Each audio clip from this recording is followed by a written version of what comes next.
Hi, this is David, and I wanted to do a video on human development. How do we get to the point in our lives where we are? And I've been thinking, I don't know if I'm going to be able to remember everything. You know, my ex-wives always say, well, you think you know it all, and I kept saying, no, I don't know it all, but I know most of it. So anyway, when we grow up, obviously our nuclear family is going to give us a lot of our feelings, emotion, prejudices, likes, dislikes, etc. We also bring from a genetic pool our height, our weight, our good looks, our ugliness, baldness, stupidity, intelligence.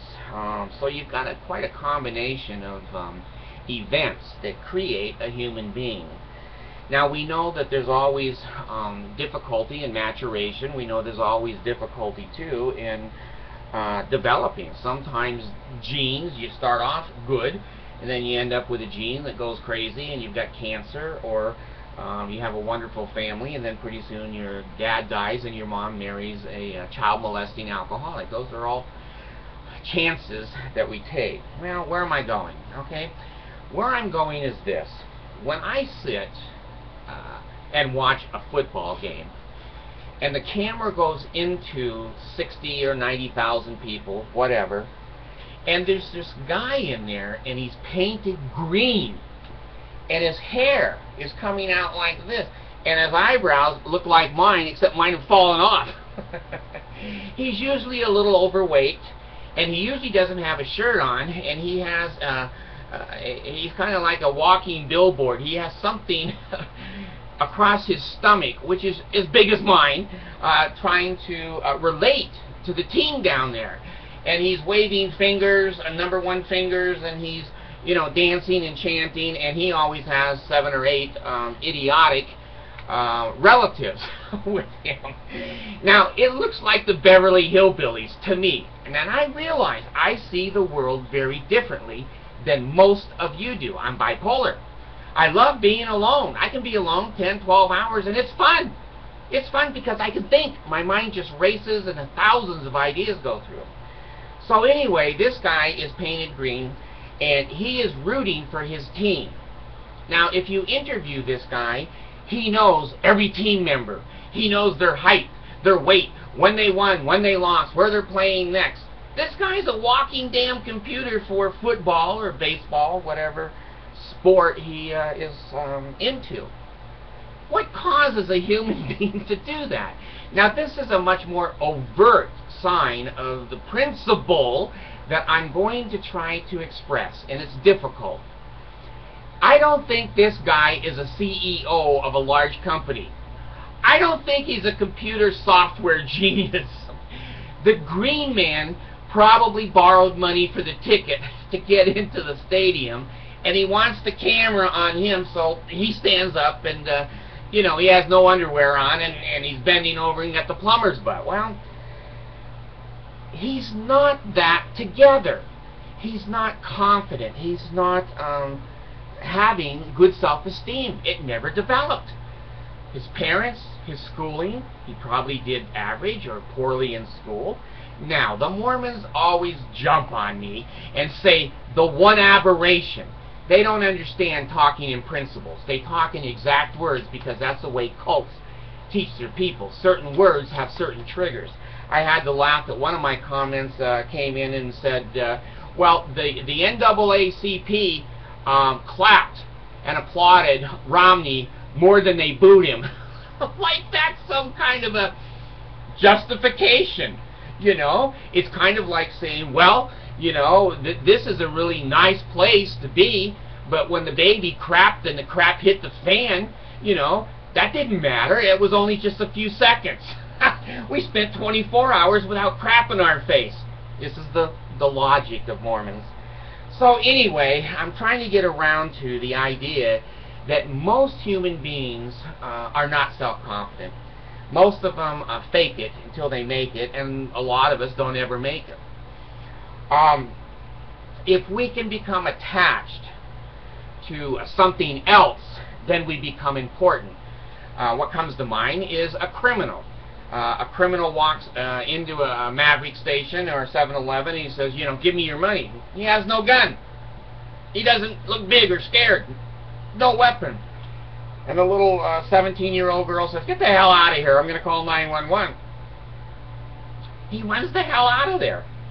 But if the same son of a bitch comes in with a long-barreled .45 and it's cocked and he says, give me your money, see, he's become something bigger than he really is. That's why child molesters get beat up so much in prison, is because they're trying to attach to a child and have sex with a child, which shows, you know, they can't even get a woman to have sex with. So anyway, my old friend Sid Weinstein, who owned Colburn Schools in Great Barrington, Massachusetts, I worked there for a while, and Sid was really a mentor to me. And the kids would come in from, you know, Rhode Island and New Jersey, and they were thieves and crooks, and they couldn't be in school and whatever.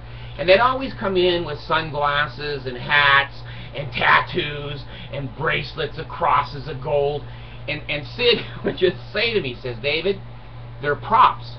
They're props to hold these kids up. They have no personality, no self-esteem, and when they put on a shirt that says, now, you're going to laugh, the Beatles, because I'm so damn old, I don't know, Justin Bieber, you know, they're a fan now of Justin Bieber. They become famous. The kid is attached to New Jersey or the 49ers. You know, that's why many people enjoy sports, and they can put on a 49ers t-shirt, and now they're part of the 49ers, and anyone that likes the 49ers, they're instant friends. They don't have to make friends. They just have to look for shirts.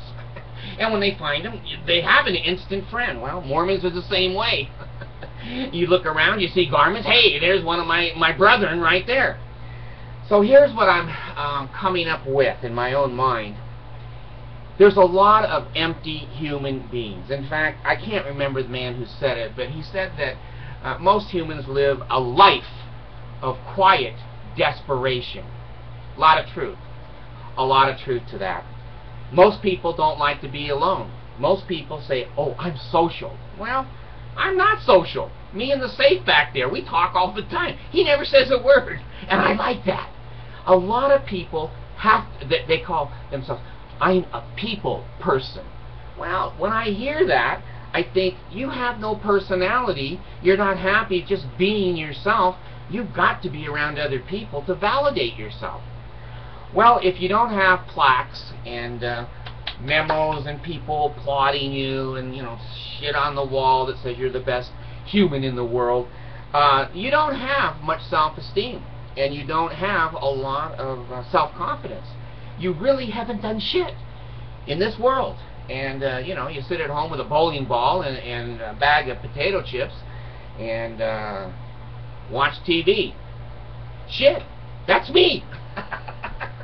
Now, when I was young, I didn't do that, but now, that's a bowling ball. I don't bowl. I think it's an atrocity for the world to have so many poor people, so many uneducated people, and so many people that need medical care. And our sports in the United States makes me sick. To pay a man to hit a golf ball millions and millions of dollars while people go, ooh, oh, it's a birdie, oh, it's a bogey. What the hell is that? And then the football. Now, sometimes I will sit and watch a football game because the young people are so talented catching the ball, and it can be exciting. But again, paying millions and millions to football and basketball guys, I think in my mind is crap. You know, they should get the same money basically that the rest of us make, a reasonable salary or wage, but no, they don't. So they become famous and rock stars, and oh my gosh, you know, I have nothing against Lady Gaga. I wish I did have something against her. No, no, stop it, stop it. I don't know the girl. I remember the first time Madonna. Now, I know I'm old, but I remember the first time I saw Madonna, and I saw Michael Jackson in, God, I can't think of which one. It wasn't Thriller, it was the other one. Anyway, when I first saw those two stars, I knew I had a testimony. Those are going to be big people. They're entertaining, they're confident, and boy, they just take the stage, and it's fun, fun, fun.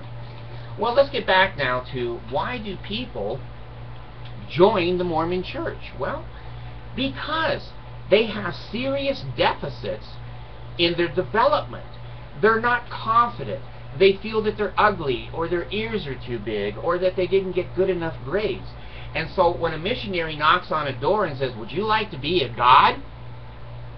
those people go, "Hell yeah! Hell yeah! I should be a god." They didn't go to school. They didn't work. They didn't do shit. And they say, "Well, how do you become a god?" Well, you know, you give us 10% of your income for the rest of your life. We're not going to tell you how we spend it. And basically, you're going to give us that money, and then you're going to start a Ponzi scheme, and you'll make big money for the first year. God, you'll be a millionaire the first year, and when they catch you and put you in jail, it don't matter, because you're only going to be there 20 years. You'll be 46 when you come out, and you have the millions of dollars. You hide it under your mattress. And a lot of people go, "Hey, hey, that's cool. I want to do that. Honey, come here, listen to these missionaries." So what I'm trying to bring up is that the Mormons I have met are generally, now you Mormons that are watching this, you're going to get excommunicated, but before that, I'm saying generally, when you go out and look at a rose garden, not every rose is beautiful and perfect, but you can make a general statement of how beautiful the garden is. So I can make a general statement about the Mormons. There's aberrations, there's exceptions, there's people that, like Mitt Romney, who the Mormon Church has propped up. He had a silver spoon in his mouth. His father was the governor of Michigan, and now he's the governor of Massachusetts. So, you know, he just reached a certain glass level in his intellect and in his development as a human being. Now, you know, he's just kind of a robot walking around saying the same things over and over. So, when you get children who grow into adults, and they're not fully developed, and there's these whole bunch of empty spaces in here, they're subject to cults, because cults promote them. They call them president, they call them first counselor. I had to work 6.5 years in college to have the title and the honor of saying counselor. Here's a truck driver, a bricklayer, a drywall man. He's a counselor. He joins the Mormon Church, he's a counselor in 2 weeks. It took me 6 years. Well, what kind of counseling can he give compared to what counseling I can give? I don't know. It's not always automatic that you went to college so you're smarter. That's not automatic. And I had some wonderful comments on that tape about how a CEO write in. Said, "I never graduated from college, but everyone I hire has to have a degree." So what I'm basically saying is that there's deficits in these humans. And when they're presented with godhood, President Smith, first counselor, second counselor, Sunday school superintendent. Good Lord, do you know what it takes to become a superintendent in a public school system other than master's degrees and 20 years experience, etc.? But this guy, I don't think they have a superintendent anymore. I think he bit the dust. Just like the 70s. They bit the dust. The priesthood, they just fall apart. You know, my dad, the child molester, he was a Sunday school superintendent, and oh my God. You know, and talk about empty bullshit people. He would get up, and the superintendent of the Sunday school would introduce the morning that you were going to Sunday school. So the music would stop, and he would get up, and I swear to God, I was so embarrassed. I'm still embarrassed to say this today. And he is still alive. He's in a nursing home, and we're estranged, and he's really strange. But anyway, he would get up, and he'd fold his arms, and he says, "Brothers and sisters," and you know we're all brothers and sisters. We welcome you on this beautiful Sabbath day where the sun is shining and the birds are... Oh my God! He went on with like a 20-minute presentation. Most superintendents in those days got up and said, welcome to Sunday school, our opening hymn will be this, the closing prayer will be this, and they sit their ass down. But not my dad. He was important. He got all these people looking at him. He thought he was the next prophet. In fact, you know what's funny? I have a brother. I've only met once or twice, quite a bit younger than I am. My dad married Diana. And Diana tips the weights right at about 400 pounds. And I'm digressing, but I am a digressing person. So his name is Danny. And my dad called Danny when he was born the little prophet. I said to Dad, what the hell is you name him the little prophet Danny? He says, well, I think he's a special child, and I think he's going to be prophet of the Mormon church. There's the bullshit, folks. And my dad's not stupid, you know. Well, he is. But he was a successful worker in many areas, a very good father in many areas, other than molesting children. Just one thing, I'll spin it like a Mormon, you know. He was really a good father. Well, yeah, he molested 5 kids, but that was only 5. I know somebody that's molested 10. So, see, there's the Mormon spin. There's the psychological, I call it, you know, crazy spin. So anyway, little Danny never became the prophet. I looked him up on the computer one day, and there were so many warrants throughout the United States for that kid and his mother. I didn't know. Where do you put a 400-pound woman in prison? Do you give her 2 cells, or do you cut a door between 2? I don't know. But anyway, she was wanted, and Danny was wanted. What a family. And they're all Mormons. Because they're not complete people. They want to be gods. And when somebody promises you in the temple, you'll be gods under the Most High King and Queens, that goes on. And these little people go, yeah, I'm the god. Folks, this is the green man at the football game. This is the green man at the football game. And it's certainly the cheerleaders. Now, I married 2 cheerleaders. I can't say whether that was good or bad. In many ways it was good, and in some ways it was bad. And I always tease you, I forget, she's the 3rd wife. She was the head cheerleader. And of course, after I married her, I knew why they called her the head cheerleader. The football team would paint themselves green and wave signs and go, head cheerleader, cheer some more. So anyway, in conclusion and in summary, people join groups. And people who are really, really empty will join cults because they can progress very quickly, and they can get titles that they never earned that are synonymous in society with success and with adventure.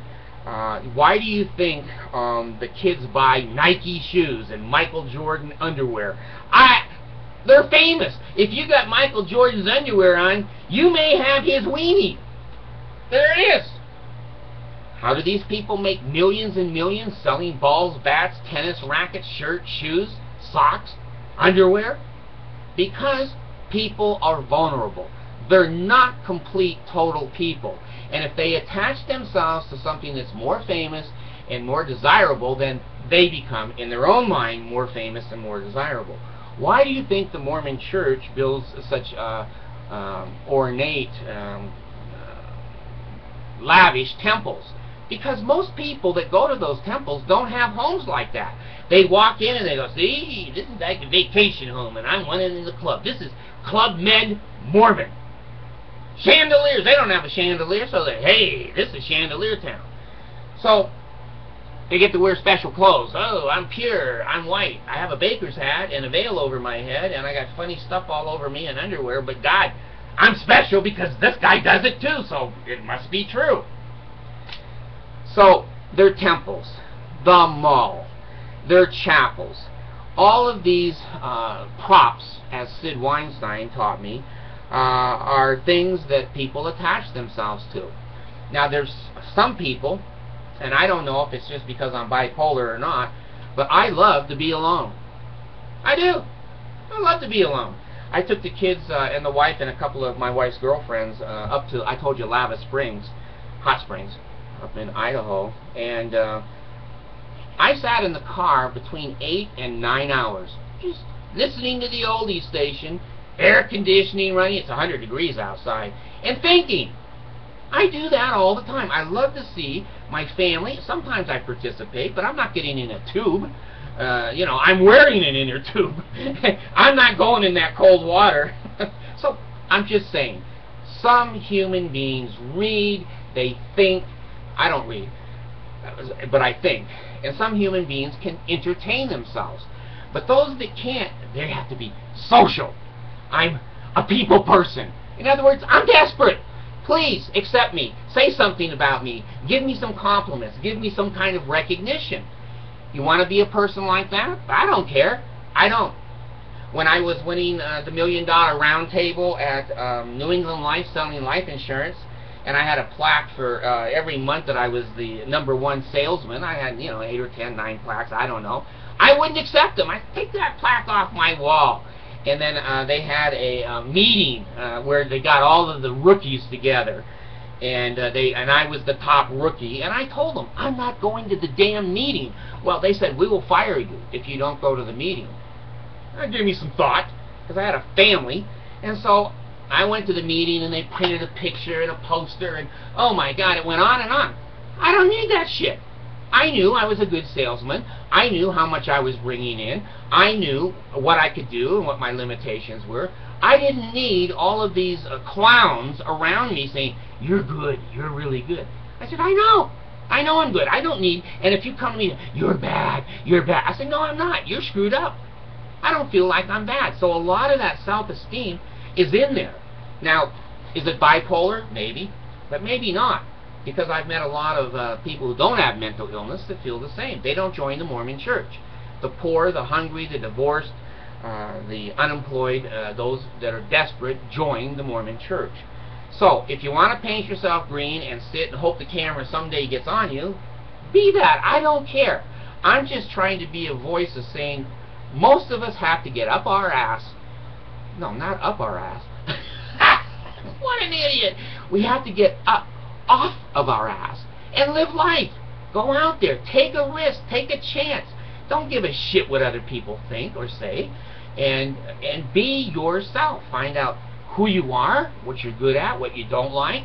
What you don't like, stay the hell away from. And toxic people, good Lord, kick them to the curb.